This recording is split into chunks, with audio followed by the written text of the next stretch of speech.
Welcome back, everyone. If you could please like and subscribe, I would really appreciate it. So in today's video, we're going to talk about the common misconceptions between LED lights like this Nanlite FS300B back here, flash like this Elechrome 1, and then we're going to talk about modeling lights. And this modeling light here is on my Elechrome ELC Pro HD 500 watt second flash unit. It does flash, but we're going to talk about just the modeling light right now. So traditionally, modeling lights were halogen. I believe that's the right technology here. That means that they were a tungsten balanced bulb, and you'll notice that this light is fairly warm. Also, it's warm to the touch. And then you can, in modern lights, they'll come with LEDs like this one over here. And so in addition to that, you can have the modeling light be on full power like it is over on this unit, or you can have it be proportional. That would be called free. You could use the free setting and you could set the brightness of the light to whatever you wanted, whether it's very dim or very bright. So this one is turned up all the way. Or you can have it be proportional to the power output of your flash. So that's what this one is set to right now. This is a 1 watt second or 0.1 power, which is actually, let's see. Okay, 0.1 power. I don't even know how many watt seconds that is, but it's very low. That's what the flash looks like. That's what the modeling light looks like when it's dimmed down all the way. And then as I turn it up all the way to full power, you'll notice that it gets brighter. And as I turn it down, it gets dimmer. Turn it up, it gets brighter. That's basically how that works. Modeling lights, I just flashed it at full power so you know. Modeling lights will allow you to aim where the flash goes, and that'll help you focus and get a good sense of where or what your light is going to look like when you take the picture with flash. They aren't very bright in general. Usually they're about 300 watts, 300 traditional watts, which is different than 300 watts of LED. So 300 traditional watts is about 1/8 or 1/10, I think, as bright as 300 watts of LED. That multiplier might be 5. I don't know that it really matters. Just know that they're not the same thing, and just know that these are really not that bright in general. Most of the time, your modeling lights are not going to have an impact on your photo because they're going to be so much dimmer than the output of your flash. So for instance, 300 watt modeling light right now, that was a 500 watt second flash. It was way brighter. So that's really the big difference there. And that means that the modeling light is not usually going to have an impact on your exposure. It could if you have your flash down, really low and you're just outputting a, let's say that I was outputting my flash at very minimum power, and then I had my modeling light turned up all the way. There's not a lot of difference between those two. So in this scenario where I've got the modeling light all the way up and the flash all the way down, it could have an impact in the photo in general. In addition to that, in a pinch, you could use the modeling lights to light up your scene if you're trying to blend flash with ambient light, let's say at dusk or something like that. So they will come in handy in a pinch. And of course, the tungsten one may be preferable if you're trying to balance the light to tungsten light in that situation, or the daylight one might be preferable if you're trying to put daylight on your subject and then maybe let the tungsten light that's in the twilight environment behind them become more warm. So one thing that I forgot to mention is that this LED that's in the center of this light is the modeling light. I'll show you as well the tungsten modeling light, and you can just sort of see where that is, and then this ring around it is the flash. So let's talk about this LED light for a second. So this Nanlite FS300B is a fairly bright light from Nanlite. The B means that it's bicolor. And bicolor means you can make it very warm, which means that you'll take the light down below 3200 Kelvin, or you can make it very cool or more like daylight and get it up there higher than 5500 Kelvin. So right now I've got this one set to max power and I've got it set to 3200 Kelvin. So that's why even though it's blown out on the lens, you might notice it's a little warm on this side of my body if that's not blown out. This can be a great choice if you're trying to blend ambient light with this LED light, because let's say that you're in a bar or something and a lot of the lights are tungsten and you want to use that light for your background, but you want to light your subject with this LED light. Then that's where you would cool it, warm it up, and you'd put it down, you know, in that 3200 range or below in order to match the light that's in the scene. And then you'd set your camera to tungsten, the light bulb setting on your white balance. Let's say that you're trying to mix in fluorescent. So a lot of times fluorescent lights, you're trying to add this light to a fluorescent scene. So a lot of times fluorescent lights are in that 4400 degree range, let's say, and maybe that's where you'd put it. Or maybe you're trying to light a person in front of a window, like I often am when I'm on YouTube. Then you're gonna want the light in daylight. So that can come in very handy. LED lights can be a great choice for video, of course. I think that's what they're best for. They also can be good for photography in certain situations. Like if you have a stationary object like a product or some food, or let's say an adult that's just posing in the studio and not moving very quickly. Now, LED lights can have a little bit of shortcomings when it comes to stopping action. And that's because they are not going to let you have a shutter speed most of the time that's going to be bright enough, that's going to be high enough in order to freeze movement. And that's where flash will come in. But we'll get into that in just a second. The other thing is LED lights are not going to be that great of a choice if you're shooting outside, because it's going to be hard for you to get enough power from an LED light to outmatch the sun. I'm talking about outside during the day. Now there are super bright lights like the like the Forza 720 that's lighting my face right now, but it's going to be hard for most LED lights to compete with the sun. And so if you're trying to do that, flash, for photography, flash is probably your friend. If you're shooting in an uncontrolled situation and you're mixing daylight, LED light, with maybe some tungsten lights in a convention center like this clip that I'm showing right now, flash may be a better choice. So let's talk about flash. So as you can see, that light may be very bright right now, but this light at 500 watt seconds, that's a lot brighter. And so you're gonna get ridiculous volumes of light that are gonna allow you to shoot if you need to at f11, or maybe f16 or something if that's what you want to do, and that's where flash is going to come in handy. The other thing is you notice that that light is not continuous. Sorry if you can hear this, there's a fighter jet going by right now practicing for the air show. This light comes out in a pulse. And what that looks like is if this is brightness and this is time, that light comes out very quickly and then trails off over time. And the speed at which that pulse occurs, or half of that pulse occurs, is the t.5 flash duration. 90% of that pulse is called the t.1 flash duration. And essentially, because it's often so brief, that pulse or that flash duration is what's going to stop motion in the studio when you have the light turned up so bright that if you took a photo without flash at the settings that you have your camera set to, that the image is blank. When that happens, the only thing that's contributing to light in your shot is the flash. And so the only thing that matters when it comes to stopping movement is the pulse of the flash duration. And when you get up around a 3,000th of a second, you're gonna get into an area where you can pretty much freeze everything.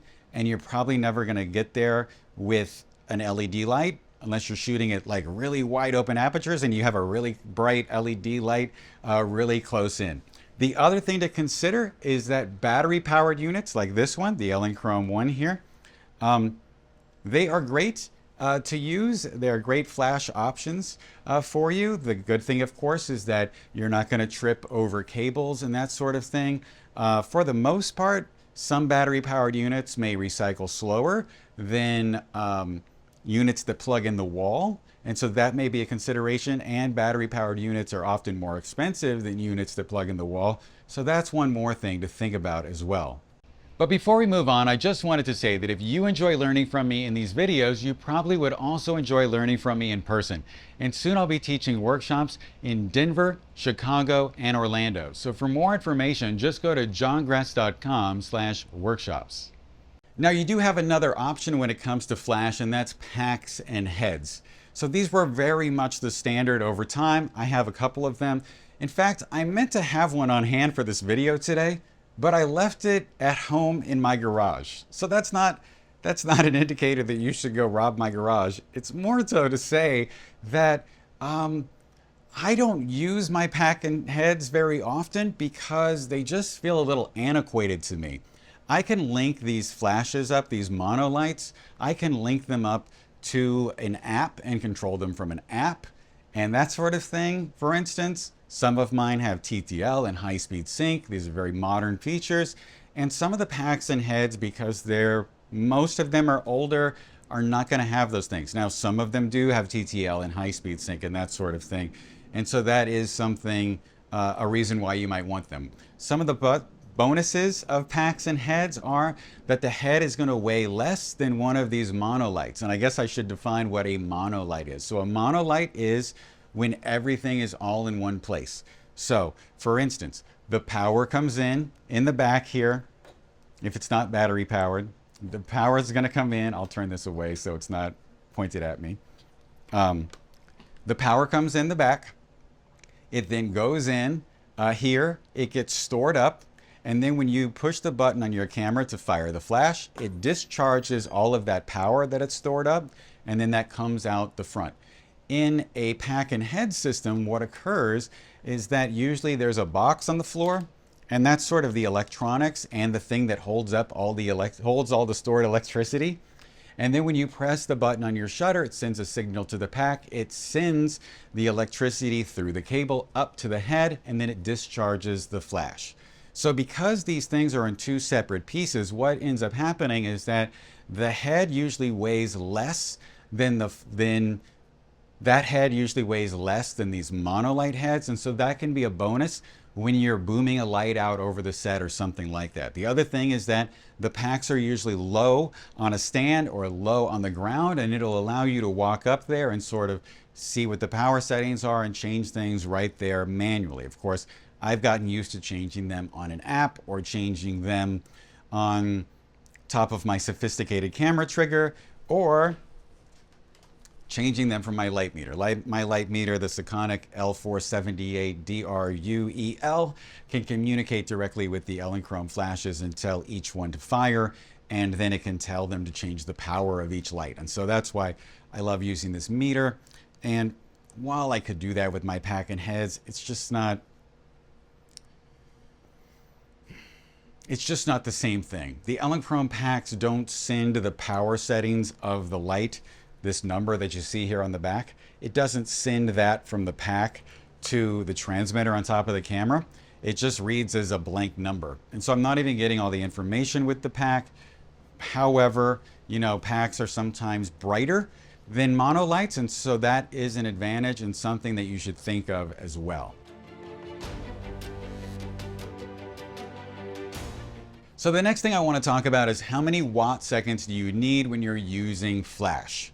So a lot of times when you're using a flash for a hair light or an edge light or a beauty dish onto someone's face, you need a really low number, like maybe let's say 32.5. Where did I get 32.5? Well, roughly it's dividing 131 watt seconds or 125 watt seconds by 2 and then 2 again. So quarter power on this unit, if you will. That amount of light will come in handy. And that's why this light with only 131 watt seconds is a pretty useful light in those situations. Now, 500 watt seconds, like this bright one over here, is great in a large softbox, because when you use a larger modifier, it's going to need more light to fill it, and it's going to go through some fabric usually in those soft boxes, and all those things are going to absorb light.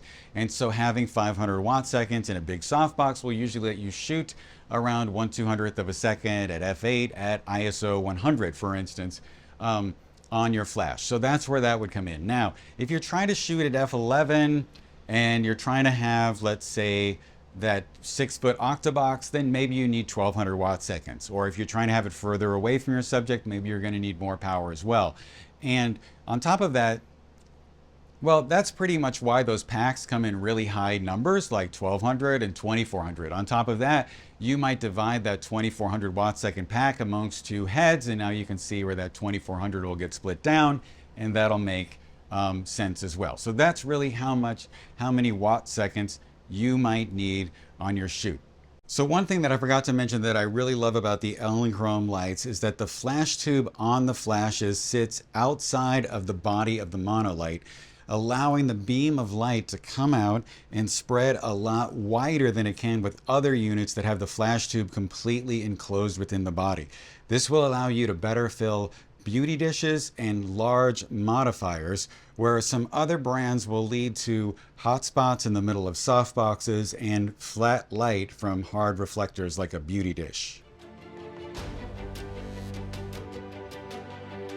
So let's talk about how bright this LED light is, for instance. So I'm going to turn on my light meter. I'm going to get it over into the mode that reads ambient light, if you will.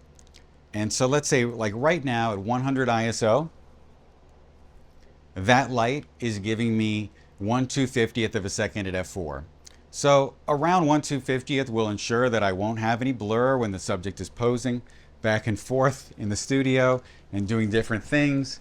That's, hopefully I didn't rustle the microphone. That's why you would want to shoot it around a 2/50th of a second. Now, if I'm using hard light like this, an aperture of f4, that's okay. I could up my ISO and get 5.6, and that's pretty good. If I were to put this into a softbox, automatically I'm going to lose 2 f-stops or maybe more, and so I might have to shoot at 400 ISO to shoot at 1/250th of a second at, let's say, f4. And that depth of field might not be enough. And that's why you might want to use flash, because flash is considerably brighter than an LED light, for the most part. There are really big LED lights.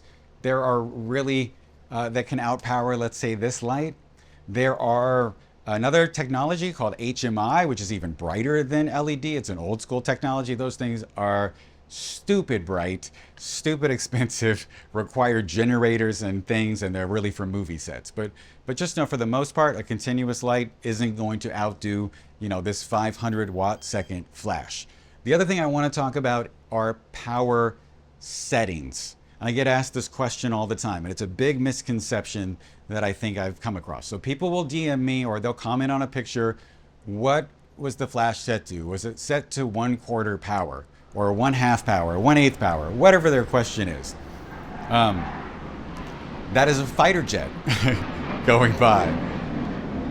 This doesn't happen very often. Okay, so is there another one? All right, so let's talk about that. My lights do not say on the back a fraction. In fact, what they say are numbers. So on the Elinchrom scale, if something says 4.3, that's roughly at 125 watt seconds. If it says 6.3, that's roughly 500 watt seconds. So that's really the difference there. I don't know if that's lit up and you can see it or not, but just to give you an idea. If I turn this down to half power, that would be 5.3. Okay. And guess what? It doesn't say half power. It just says 5.3. So if I turn this to half power, it's going to be 3.3.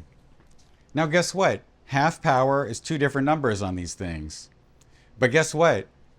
The same thing, when you turn this to 3.3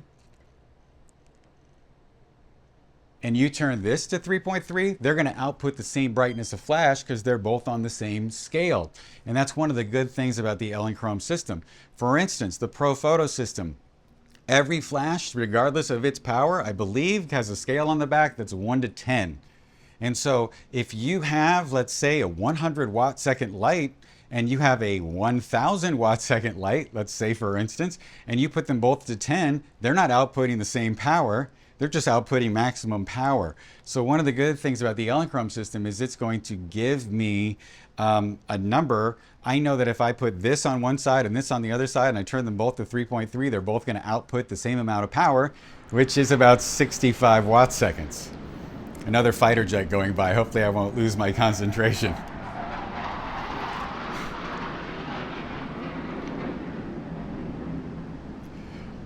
Okay, so the main point was I don't know the fractions because the fractions are not on my lights. That's the first problem. The other thing is that if I gave you the fraction for a light, you don't know what power that light was. Is it a 125 light or a 500 watt light? So telling you that it was at half power doesn't really give you workable information unless you have the exact same light.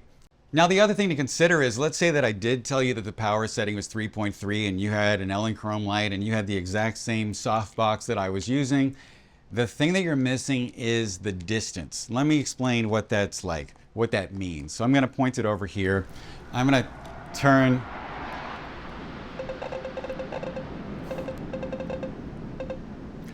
fighter jets. I'm going to turn my light down all the way. All right, so I've got my light meter here. This is the 308. My other meter's batteries were dead. So I'm going to meter it right here. And it says F16. Now, if it were here, which is not that far away, it's F8 and 2/3.